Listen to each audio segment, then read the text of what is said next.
US और European union की तरफ से रशिया पर सैंक्शन लगाने के बाद और स्विफ्ट ट्रांजैक्शन से रशिया को बाहर करने के बाद शायद भारत और रशिया अभी एक दूसरे के बीच एक फाइनेंशियल मैकेनिज्म को एस्टेब्लिश करने के लिए चाइनीज फाइनेंशियल सिस्टम की मदद लेने वाले हैं। पहले भारत को रशिया से डिस्काउंट पर ऑयल इंपोर्ट करने के लिए कहने के बाद अभी किस वजह से यूएस भारत को सैंक्शन लगाने की धमकी दे रहा है। भारत और फ्रांस के बीच अभी एक नेवल एक्सरसाइज को शुरू किया जा रहा है और अंत में इंडियन एयरफोर्स की एक सुखोई एयरक्राफ्ट को आज एक माइनर एक्सीडेंट का सामना करना पड़ा है। ऐसे ही कुछ और खबरों के बारे में हम आज की वीडियो में बात करने वाले हैं। नमस्कार दोस्तों, मेरा नाम है अंशुमन नाइक और आप सभी का बहुत बहुत स्वागत है इंडियन डिफेंस न्यूज की डिफेंस टॉक सीरीज में, जहां पर हम रोज नए नए डिफेंस अपडेट्स के बारे में बात करते हैं। तो चलिए देर न करते हुए आज की वीडियो शुरू करते हैं।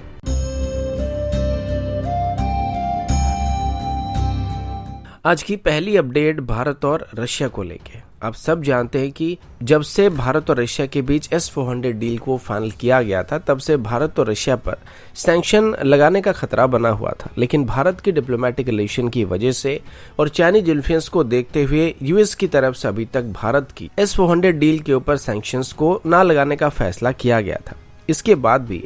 भारत और रशिया के बीच यूएस सैंक्शंस को अवॉइड करने के लिए अल्टरनेटिव पेमेंट मेथड का इस्तेमाल किया जा रहा था, जिसमें सीधे तौर पर ₹2 रिबल में ट्रांजैक्शन किए जा रहे थे। लेकिन हाल ही में ही हुई यूक्रेन और रशिया के बीच लड़ाई की वजह से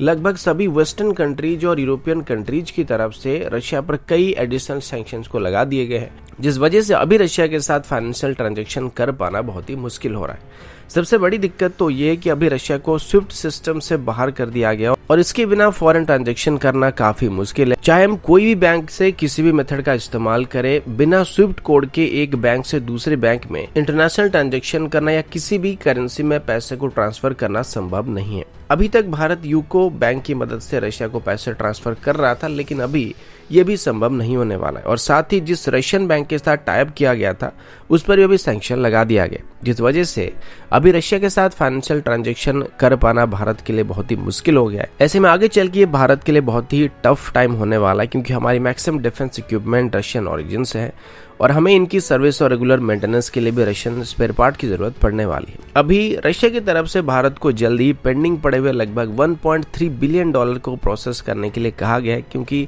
पिछले महीने से पेमेंट क्लियर नहीं हो रहा है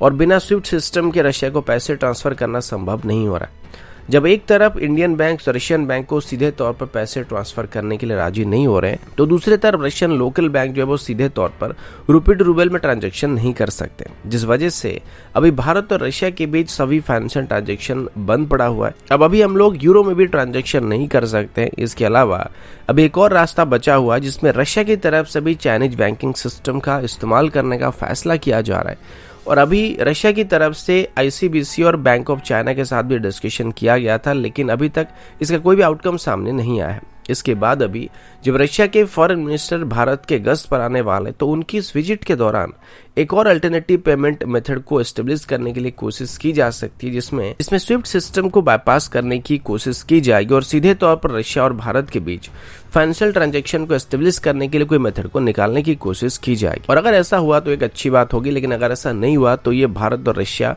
दोनों के लिए बहुत ही मुश्किलें पैदा करने वाला है। अगला अपडेट भी भारत और रशिया को लेके।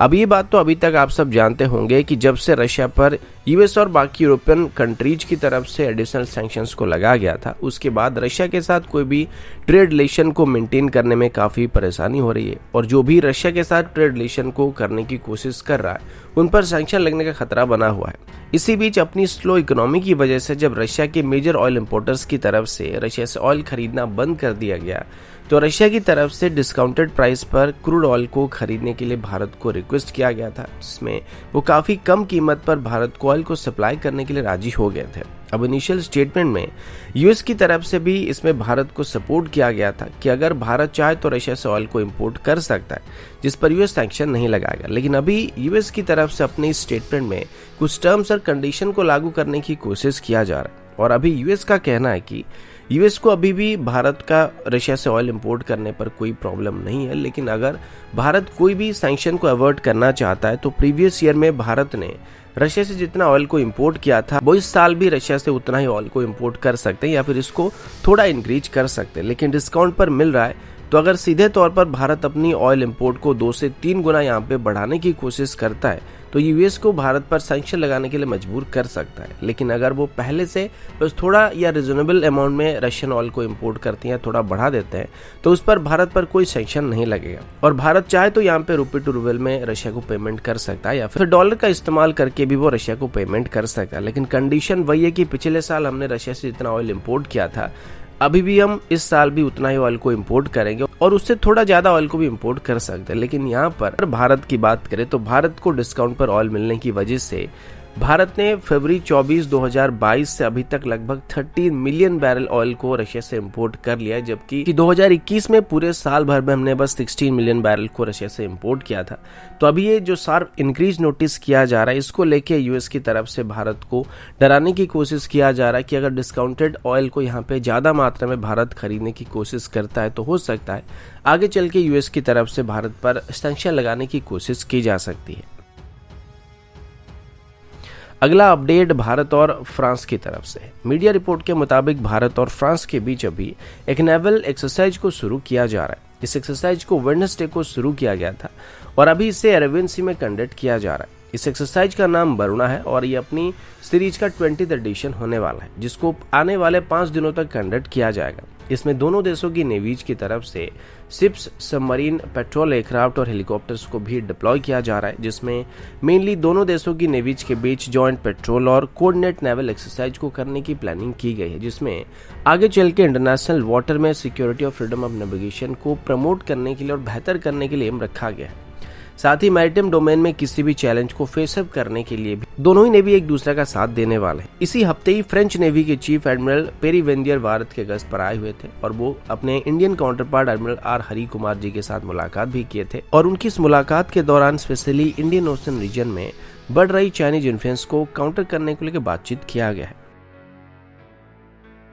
अगला अपडेट इमरजेंसी लैंडिंग स्ट्रिप्स को लेकर। अब इसके बारे में पहले भी कई बार डिस्कशन किया जा चुका है, जिसमें आपने देखा होगा इंडियन एयरफोर्स की तरफ से अपने एयरक्राफ्ट्स को रनवे के बदले हमारे एक्सप्रेसवे में या हाईवेज में लैंड कराने की कोशिश की जाती है और इसका एक मेजर कारण ये कि अगर जंग जैसे हालात में दुश्मन हमारी रनवेज के ऊपर बमबारी करता है और हमारे सभी रनवे को खराब कर देता है तो इमरजेंसी में इसका इस्तेमाल या नेशनल हाईवेज का इस्तेमाल हम रनवे के तौर पर कर सकते हैं। या फिर अगर हमारे फाइटर जेट एयरबॉर्न है और इस दौरान दुश्मन के साथ लड़ाई चल रही है और दुश्मन हमारे एयरबेस के रनवे को खराब कर देता है तो सेम टाइम पर उस रीजन में मौजूद हमारे जो एयरक्राफ्ट होंगे, अगर हमारे एयरक्राफ्ट के पास फ्यूल कम हो जाते हैं तो ऐसे में हमारे एयरक्राफ्ट रनवे में लैंड करने के बदले हाईवेज पर भी लैंड कर सकते हैं। इसी वजह से अभी इंडियन एयरफोर्स की तरफ से पूरे देश भर में 28 हाईवेज को आइडेंटिफाई किया गया या हाईवे में ऐसे लोकेशन को आइडेंटिफाई किया गया जिनको आगे चल के इमरजेंसी लैंडिंग स्ट्रिप्स के तौर पर इस्तेमाल किया जा सकेगा।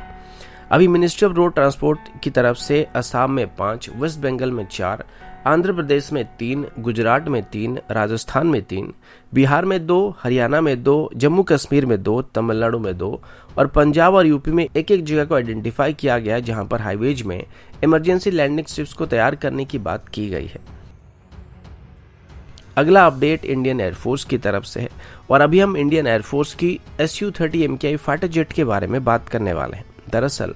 इंडियन एयरफोर्स के एक Su-30 MKI को अभी एक हादसे का सामना करना पड़ा है। हालांकि ये एक माइनर इंसिडेंट था जिसमें किसी को भी कोई चोट नहीं आया, लेकिन आज पुणे इंटरनेशनल एयरपोर्ट में इंडियन एयरफोर्स की एक सुखोई 30 एयरक्राफ्ट की टायर फटने की वजह से काफी समय तक रनवे को बंद रखना पड़ा है। एनआई की तरफ से पब्लिश की गई एक रिपोर्ट के मुताबिक इंडियन एयरफोर्स की एक सुखोई लैंड करने की कोशिश कर रहा था, लेकिन अप्रोच करते वक्त यानी कि टच डाउन करते दौरान ही इसका एक टायर फट गया था। इसके बारे में और ज्यादा जानकारी अभी तक नहीं दिया गया था, लेकिन इसमें प्लेन को या पायलट को कोई भी नुकसान नहीं हुआ है। इस हादसे के बाद लगभग 2 घंटे तक रनवे को बंद किया गया था और यहाँ पर ऑपरेट करने वाली फ्लाइट्स को मुंबई और अलग एयरपोर्ट को डाइवर्ट किया गया था। इसके बाद इंडियन एयरफोर्स के ऑफिसर्स के द्वारा सुखोई को ठीक करने के बाद और रनवे को एक और बार अच्छे तरीके से चेक करने के बाद लगभग 3:30 बजे के आसपास इसको दोबारा ओपन कर दिया गया था। इसके अलावा एक और अपडेट है जिसको हम एक ही हेडलाइन के अंदर कवर करने वाले हैं। तो अगला अपडेट इंडियन आर्मी की तरफ से, और अभी इंडियन आर्मी डिजाइन ब्यूरो और भारत इलेक्ट्रॉनिक्स लिमिटेड के बीच एक MOU को साइन किया गया, जिसमें आगे चल के आर्मी डिजाइन ब्यूरो और